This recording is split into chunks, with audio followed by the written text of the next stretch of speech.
You have ARC breaks because you have overage and withholds, and then you develop fixed ideas about these people that have opposed you. So there you have, you're the terminal, and you have these opposing terminals, terminal opterm, that forms a GPM. So that's where the mass of the GPM comes from. Now, when a game deteriorates into a game will deteriorate into a game's condition. Now, a game's condition is a game that has deteriorated to the point where you can't win, you can't lose, you can't abandon the game. You've got too much invested in it. The game becomes obsessive and crowds out an awareness of any other games that you might be playing. You become really fixated on this. You see people get fixated on an ex-wife or an ex-girlfriend, or they get fixated on the church, as an opterm. And then that precludes them from moving on and actually going back up the line onto their goals and finding new pathways of achieving their goals. They get stuck in an old solution. And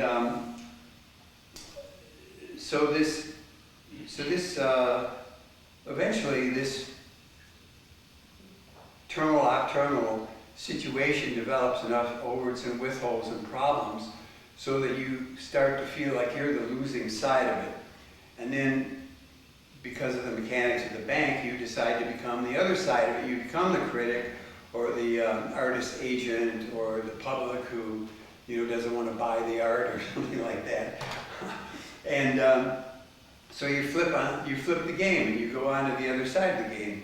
You're the cop and now you're the criminal. And then after you've been a criminal and gotten busted by cops enough, then you want to be a cop again. And after you've had enough losses from criminals, you want to be a criminal again. Now, eventually these two things work their way down over time, and eventually you form what's called a combination terminal, which is you're the criminal with the heart of gold, or you're the dishonest cop. You see, you've combined both of those things. And these things, you can find these on any dynamic, and when it deteriorates enough, you find it internally within the person, where the person is in a game's condition with themselves. They are their own opterm. When you see people going into self-destructive behavior, they have become their own opterm, and they're at war within themselves. See, the whole GPM thing is collapsed into the first dynamic.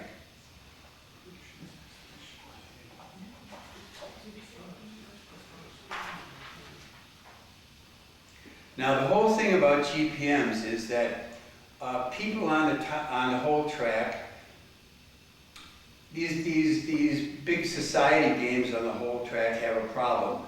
Let's say you control a whole area of a universe, a whole area of a galaxy, like a whole sector.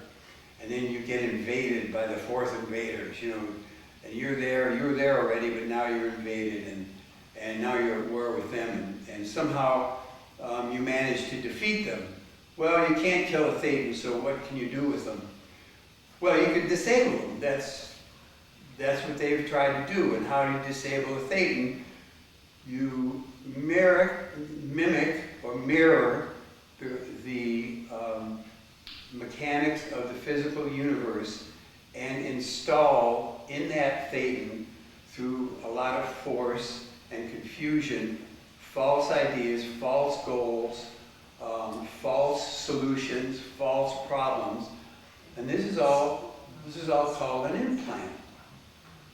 And LRH then discovered that a lot of GPMs were implanted GPMs and not native GPMs. So here's you have the mechanics of case. You've got this broad GPM accumulation that accumulates. LRH said in one place, he says you've got upwards of 23,000 GPMs on your track. And each one of these GPMs could be 100,000 lifetimes long. And you never never really can run it out dianetically because it's too massive, it's too complicated. So it'll persist as a mass.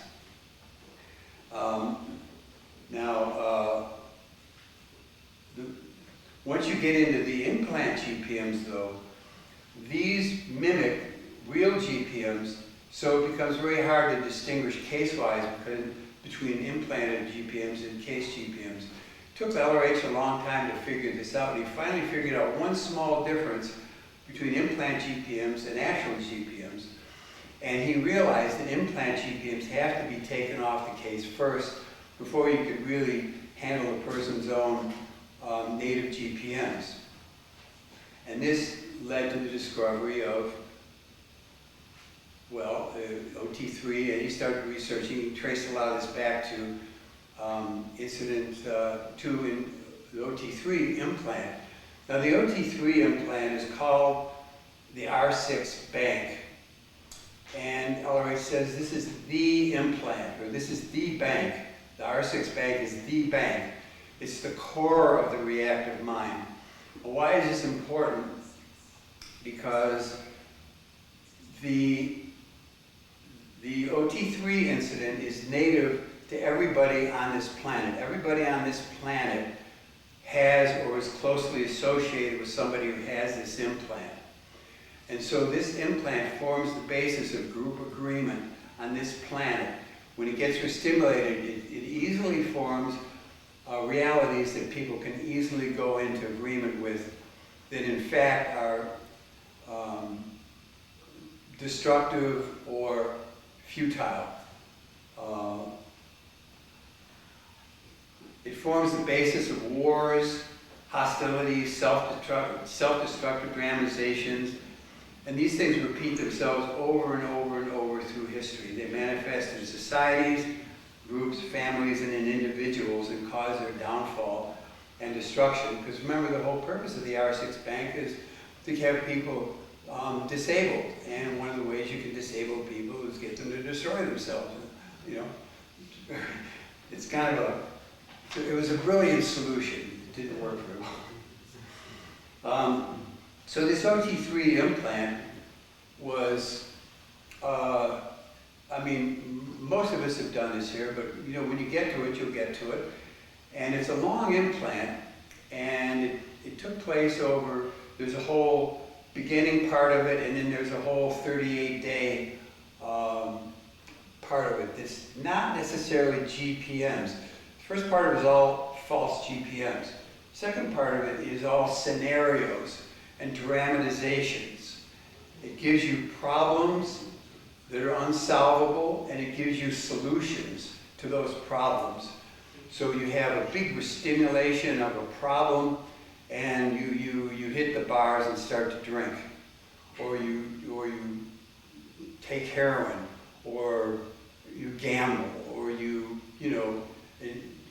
have compulsive sex, or something to quote feel good, and that feeling good is always going to be self-destructive because it was suggested by the bank.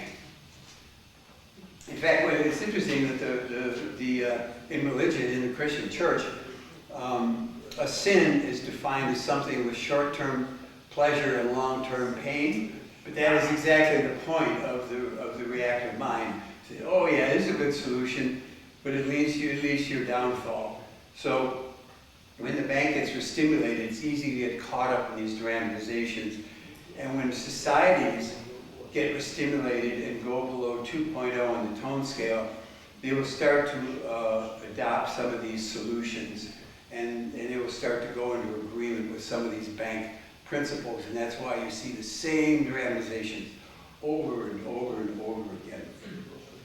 Now this 38 days was all documented by LRH. In Ron's journal 67, he says he's probably the only person that had ever gone through it, the whole thing. Now he really meant the whole thing, not just the part. You don't get any of this when you do OT3. You get the beginning part of it, which is enough to run it out. You can blow it by running the beginning of it, just like you can run any engram. You get the beginning, it can blow the whole thing. So when you go clear, you've blown your whole OT3M plan. This is good, because once you do that, you can start to deal with the bank that other people have, the banks that you're associated with. See, that is the road to OT. You go clear, and then you deal with your own bank, then you handle the bank of others around you. So, these ideas that are in the 38 days have never been published. LRH did talk about these things, particularly on one of the Class 8 tapes called Tape 10. He talks about some of these more pernicious dramatizations that occur there. He says these guys, they give you a whole tutorial on how to seduce children. He says, nice guys, right? So pedophilia, that's one of the things in the bank. Alcoholism is another thing, drug addiction. All of these things are available dramatizations in the bank. And it's interesting about pedophilia because when you get these bank dramatizations, they're so heavily charged with people, they go one of two ways. They either see it everywhere where it doesn't exist, or they fail to see it right when it's right under their nose. You see, it's so heavily stimulated, their judgment and their ability to perceive it is completely out the window. And also their ability to actually deal with it is quite limited as well. So that's why these things, they end up having a life of their own. So this research was all done around 1965, 64, 65, when he issued the clearing course. And in 66, 67, he issued OT2 and 3. And this discovery of what was in the bank, and to the degree to which this planet was dramatizing this bank and moving forward in an exact pattern that was being dictated by this OT3 bank. One example is simply the broader and broader use of drugs. LRH says that he could see the planet moving towards one of two things, either a total police state or total annihilation, nuclear war or a police state. And he was concerned about this because he said that in either one of those scenarios, it would be very hard for anybody to actually audit their bank, to actually get enough people out of the bank to create enough islands of sanity so that some of these dramatizations would be tamped down. And I think he did manage to delay it quite a bit, but these things are still moving forward. Even recently, Russia was threatening nuclear war if this and that happened. More and more states now are legalizing drugs, and you have more and more drug problems, and yet people think this is a great idea. Well, they think it's a great idea because that's part of the bank. See, the bank doesn't just give you bad ideas. They give you a good justification for these bad ideas. And I'll get into that a little bit more. So everybody's bank is different in some respects. Everybody's had different engrams, accidents, injuries, illnesses, losses. Those elements and aspects are all different from individual to individual. But these core things, the core bank, the R6 bank, it's identical to everybody. So that's an important point. Now, how do these things get carried forward?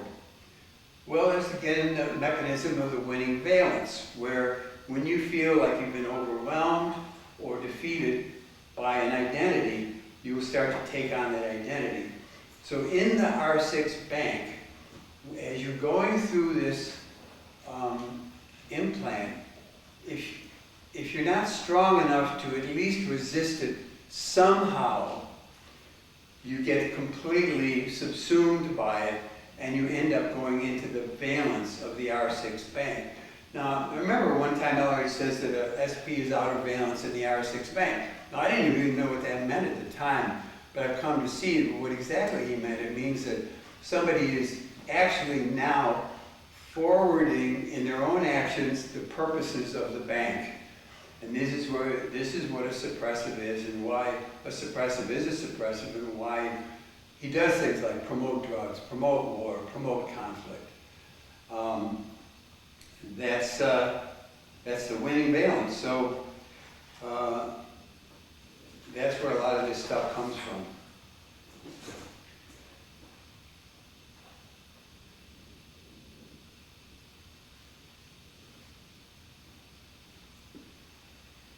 So the logic of the R6 bank is dichotomy thinking. The GPM is dichotomy thinking. You get polarized, something's all good or all bad. One of the things that impressed me when I first read LRH's books back in 1969, when he said the Scientology is based on infinity valued logic. You know, one thing's a little bit better than the other and a little bit worse than the other. And you would be able to compare ways of surviving. Tone scale is a gradient. All of the scales, if you notice in Scientology, are all gradient scales. There's no absolute, and he says absolutes are unattainable in the physical universe. This is why, because these are false ideas. You cannot, nothing is completely black or completely white. So one of the ways that the R6 bank works is it gives you it's similar in a way to drugs. You know, you can feel good by taking drugs. Well, so people want to feel good, so they take drugs, but then they get snared into it, and you know, they don't feel good. But in society, why would somebody like Hitler, for example, annihilate an entire population, an entire group of people? It wasn't just Jewish people. He annihilated anybody who was mentally ill. He annihilated Catholics. He annihilated gypsies. Well, he was trying to create a utopia. You know, a lot of these apocalyptic religions and political movements, it isn't just politics, it's religion too. Religions have this idea, I mean, Islam has it, you know, Christianity has it, of end times, you know, where there's going to be this big cataclysm, this huge war, battle between good and evil, and out of this chaos and total destruction will emerge a utopia, you know, the kingdom of God, or anyway. So, in order to create a huge over, you have to have a huge justification, and that's the huge justification. In other words, the motto of radical thinkers on any subject is tear it down and replace it with utopia. Now, I was going to read you something from The Responsibility of Leaders. Now, when LRH was researching this, as I was saying, in 1965-66, if you notice, you know, you read the policy and you read the HCOBs, there's very little, there's almost no ethics policy before 1965. There's almost no admin policy before 1965. Well, why is that? Well, because he thought the tech would handle all of these problems. And in fact, the tech is still the senior stable data.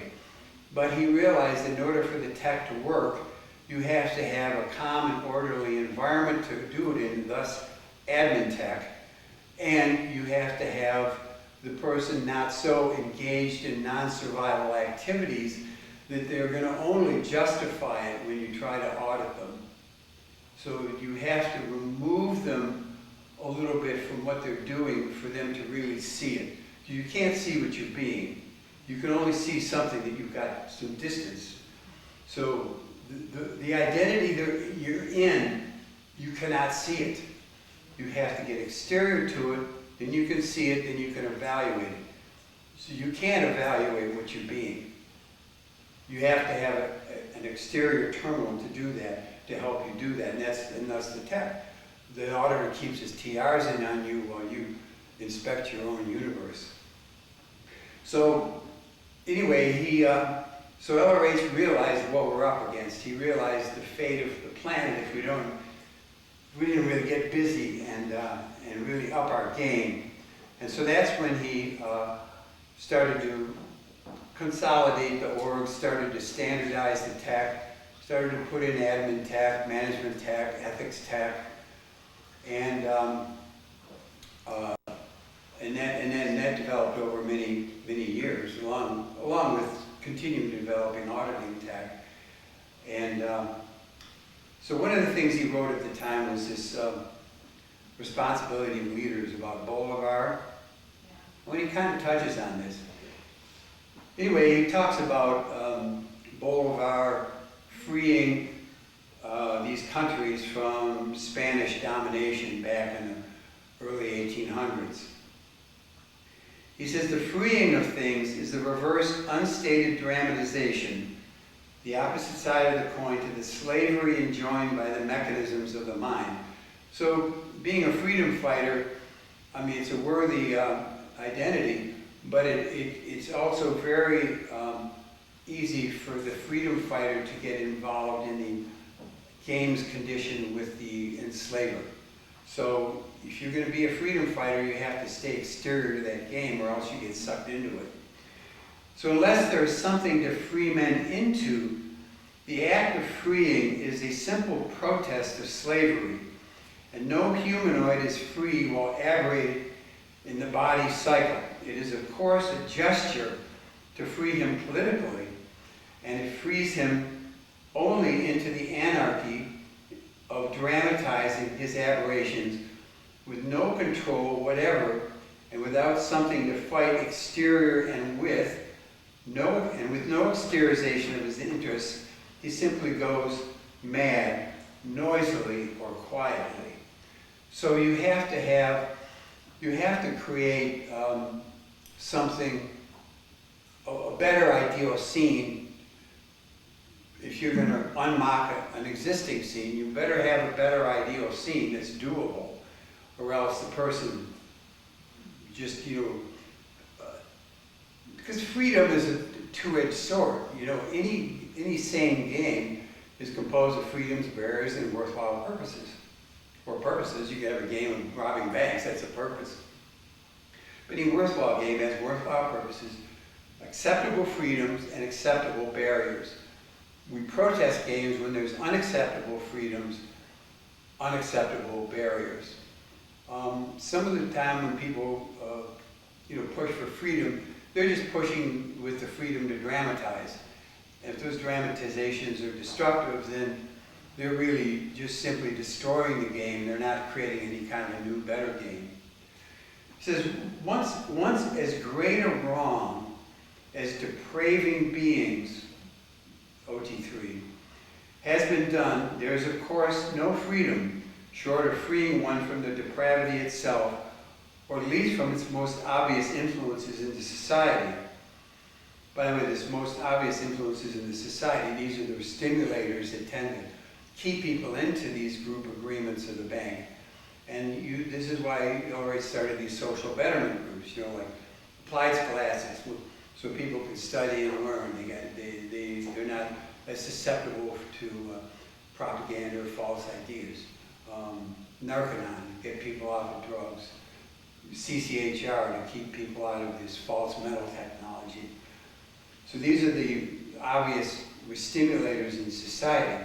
So in short, one would have to deaberrate a man before his social structure could be deaberrated. If one lacked the whole ability to free man wholly from his reactive patterns, then one could free man from their stimulators in society at least that. In other words, bring society up tone. If one had the whole of data but lacked the Scientology tech, in other words, if somebody really knew how the bank worked, one would simply use reactive patterns to blow apart the old society and then pick up the pieces in a new pattern. So this is what radicals do, is they use the mechanism of opterm and terminal in order to create increasing polarization, ending up in total war, ending up in a new utopia, except it never happens. Yeah. So there's another line.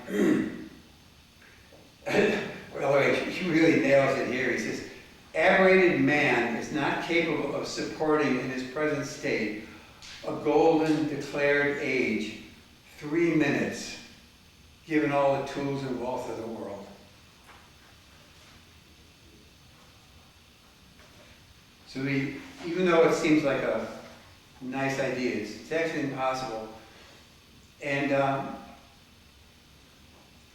the motto of the radical thinking is tear it down and replace it with utopia, as I was saying.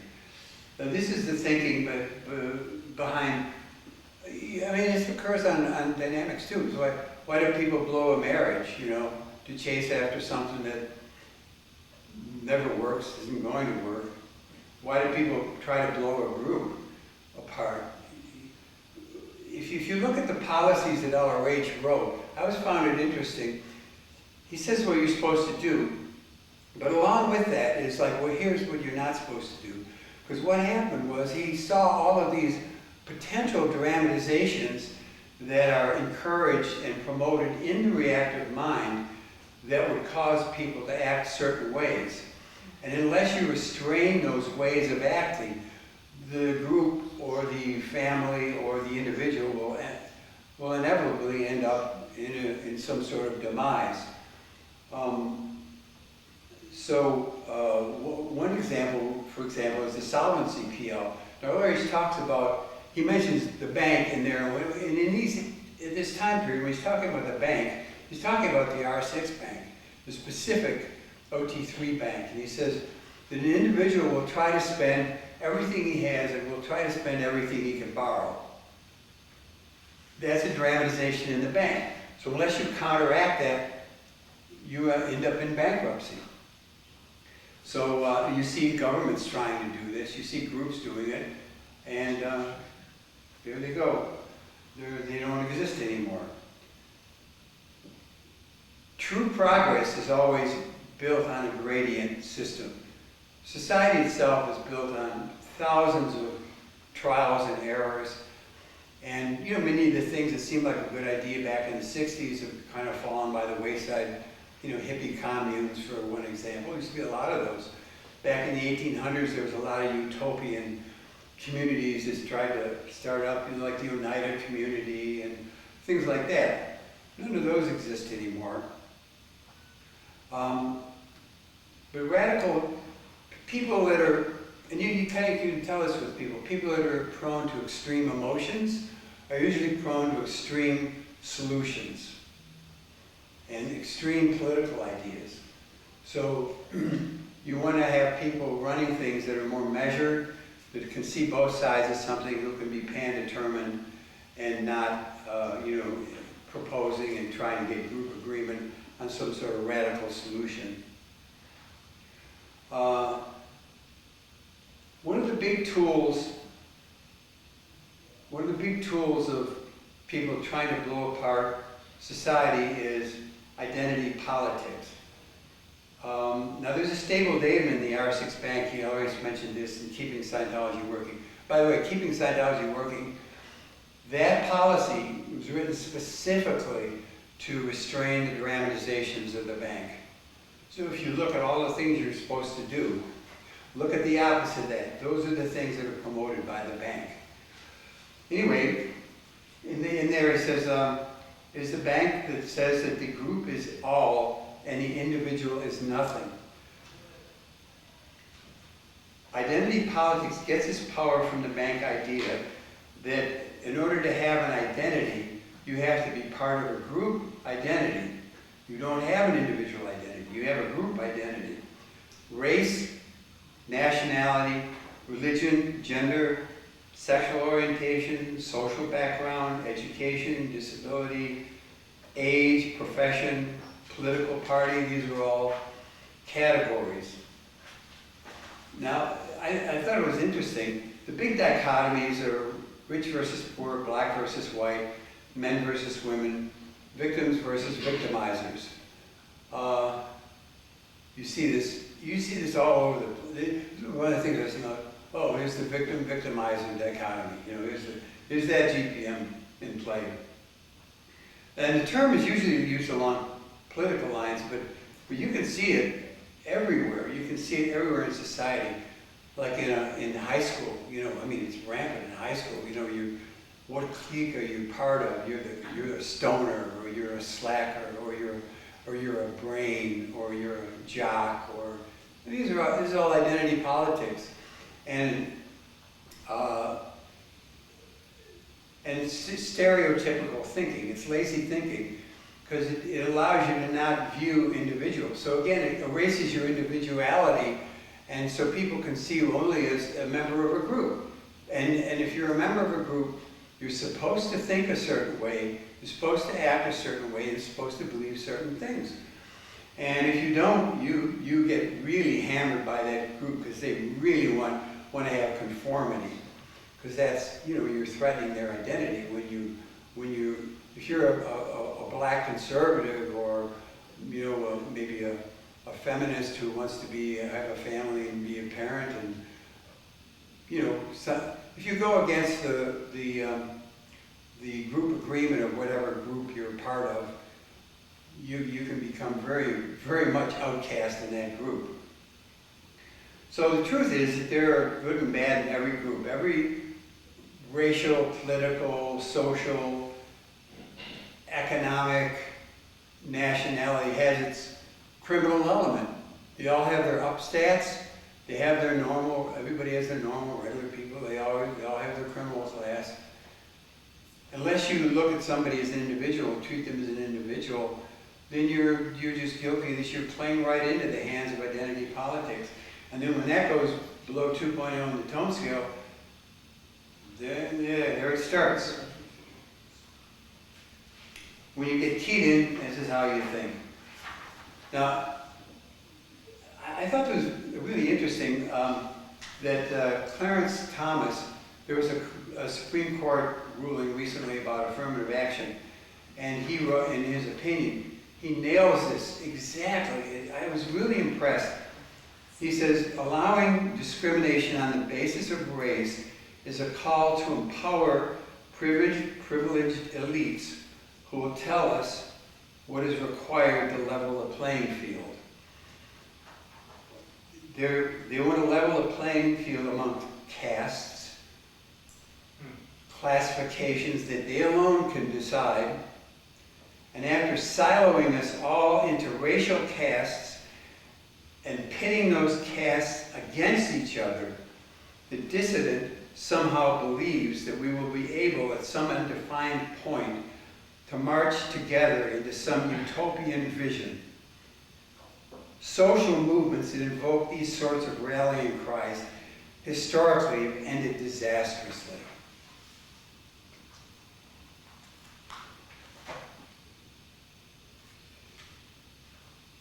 Politicians who are low-tone use this divide and conquer strategy. It's a way to gain power, because you have power by controlling groups. See, these groups are interesting. It's just a collectivism. You're a collective identity, and you have a leader. Collective identity with one leader. Now that's in the R6 Bank too.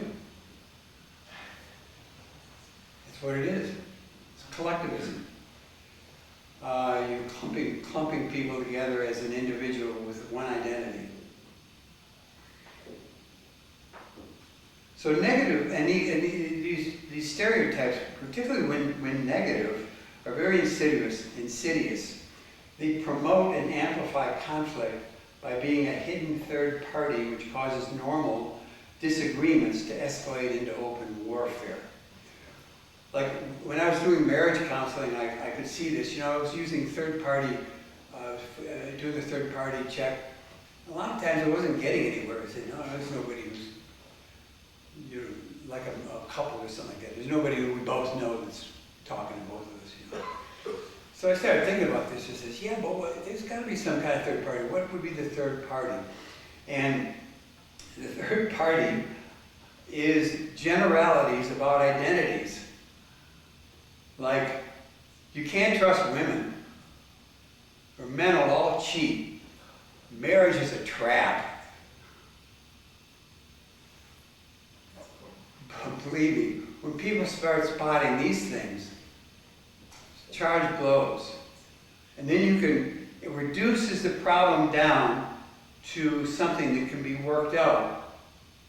Because you can't work out a problem if you don't know what the problem is. The problem is you don't trust men. How can you trust anybody who's a man?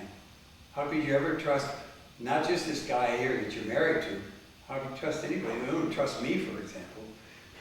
They think I'm going to take sides and force some solution on them. So, and just going back to what Ray said, when you have this kind of steam that gets involved in true hatred, you don't usually find that it's hatred of an individual, a specific individual. It's usually hatred of a type of individual. Like a, corrupt politician or the police or, things like that. So this is this kind of generality in this identity politics opens the door to the kind of polarization that all sort of sane people are objecting to, especially that we see so much of it going on, where nothing can get done because everybody's like this, It's a 50-50 society, which means half is against half. So anyway, so LRH's vision of the future was we had to get this thing going, or else that's where we would end up, police state or destruction.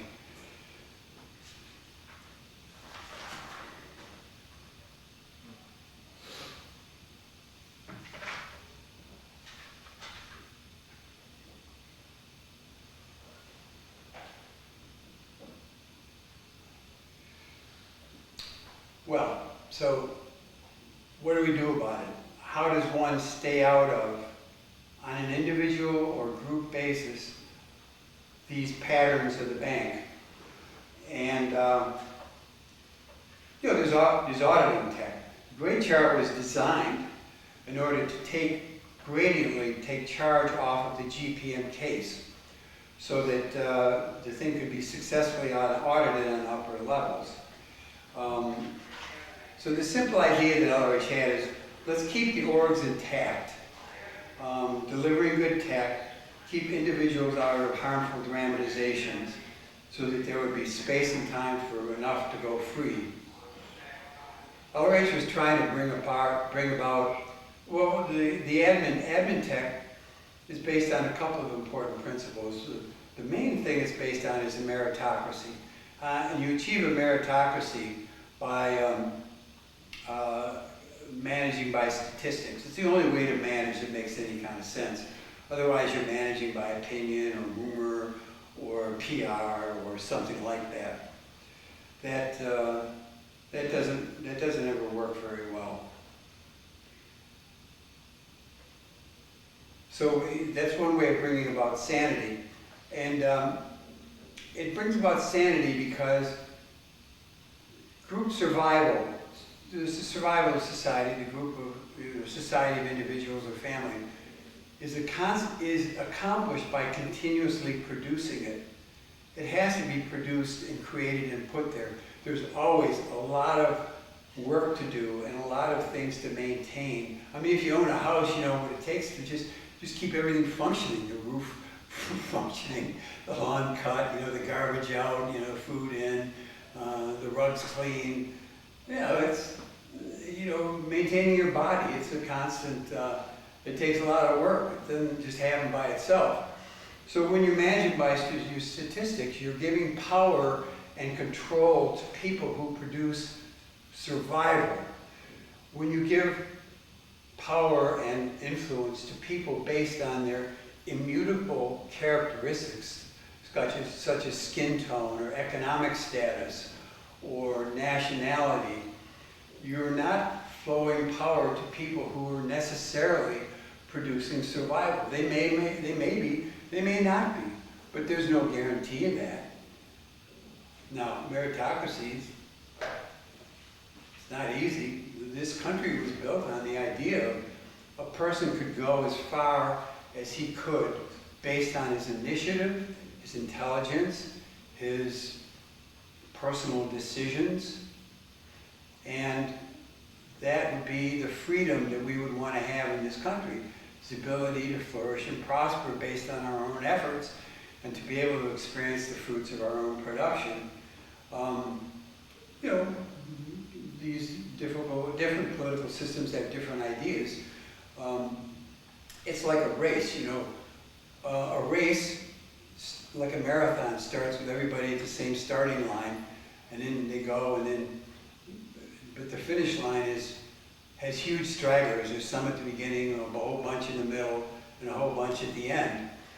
And many drop out along the way. Well, life's like that too. We all start out, we plop out, we're born. And then at the end, a whole spectrum of how well everybody's done. When I went to high school, there was like 900 kids in my high school. It was 300 per class. And they were all white. We had no African Americans, we had no Latinos. And it was a suburban, upper middle class. Everybody was basically started out with the same opportunity. You look at it 50 years later, some of them became drug addicts, some of them were dead, some of them were alcoholics. The vast majority were sort of in the middle class somewhere. A few did extremely well. And studies have shown even within a family, if there's 3 kids in a family, one will be a nightmare, one will be average, and one will be dynamic. So, anyway, that's one of the ways that you can create a sane society. Is you can evaluate friends and associates by statistics. Like, well, what are your stats? No, I'm not talking about that. Like, how much survival are they surrounded with? What is the quality and condition of their life? That's the net reflection of all of their decisions. Cumulative effect of all the decisions you've made in life is how your life is. That's pretty simple. But you can't have a race where everybody starts at the same spot and everybody ends at the same spot. See, that's what equal outcome, that idea, which is, it's called equity. Equity replaced equality, that word. It's insidious because it means everybody ends up in the same place. It doesn't mean everybody has the same opportunity to prosper. It means everybody, if I make more than you, then you get some of what I have. The teacher in high school said he was going to do a socialism experiment. The students that got A's, they were going to get C's, and the ones that got F were going to get C's. And the students didn't like that idea, even though they kind of liked the idea of socialism, where you have take from the rich and give to the poor. But they didn't like their own wealth that they had created, their good grades. They didn't like that taken away and given to somebody who didn't study and didn't work. But anyway, it is what it is. So the definition of sanity is the ability to tolerate confusion and an agreed upon stable datum on which to align the confusion. So this ability to tolerate confusion, so important because that is the key to a sane reaction. It means you don't react to it. It means that your TRs are in. What is the very first thing you ever do in Scientology? It's TRs, it's basics. If you can keep your TRs in, then, as Kipling said, you keep your head when everybody else is around you is losing theirs. And then you can be effective. You can actually bring things bring about order, you can bring about a sane solution.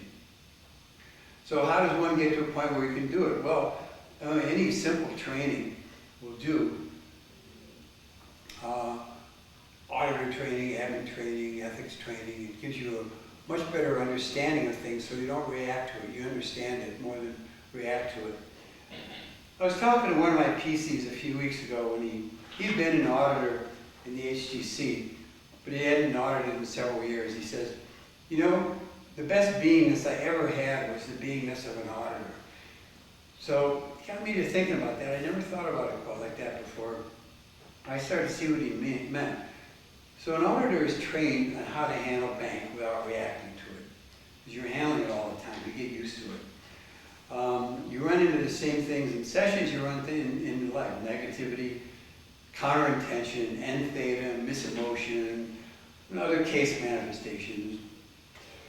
A lot of these things can be handled with TRs alone. And you know, when you're meeting people socially, you can't audit them really, but you can acknowledge them. That goes a long way. But an auditor gets into the habit and routine of good TRs, good comm cycles, handling originations, acknowledgments. To an auditor, following the auditor's code is second nature. Ellery says that, you know, the auditor's code is a good code to follow in life as well as in session. I always like this one little part that was in one of the tech films about the auditor's code. And Ellery says that to sum up the auditor's code in 2 words is be kind. So people can interact with you when these points are in without getting stimulated by comm cycle errors or other kinds of, auditor's code errors. This fits right into the definition of sanity, the tolerance of confusion, TRs, and an agreed upon method of handling, auditor's code. Auditor training enables a person to easily apply the 2 rules for happy living. It's another really key point. Be willing to experience anything, TRs, and only create those effects that others can experience easily, auditor's code. Ellery says that following the 2 rules for happy living keeps you out of the overt motivator sequence. The overt motivator sequence is one of the primary manifestations of the R6 bank. When you get stuck in an overt motivator sequence, it opens the door to all kinds of extreme dramatizations. Again, you see this all the time. So, the more trained you are, the more solution-oriented you are in life, the bigger your range of influences, and the more survival you can create and handle dramatizations without yourself becoming interpolated by them. So, in the end, the solutions to life are what they've always been all along, from your very first course in Scientology, all the way up to OT, the basics. Auditor training, ethics training, admin training, increase your executive abilities. You become much more able to organize your life in a way where you're able to be successful in your own goals. You're able to create the wherewithal, the space and time to continue your education and your auditing, because it's an endless cycle. The people that I audit that do the best listen to tapes between sessions. They read between sessions. They bring things into the session that then they can find the basic on and increase their case game. And at the top of the list of importance is this progress on your own bridge. Because until you are free from the defects of the GP and bank and its pitfalls and traps, you're not free. So all of this is available and all of this is doable. You just have to do it. Thank you.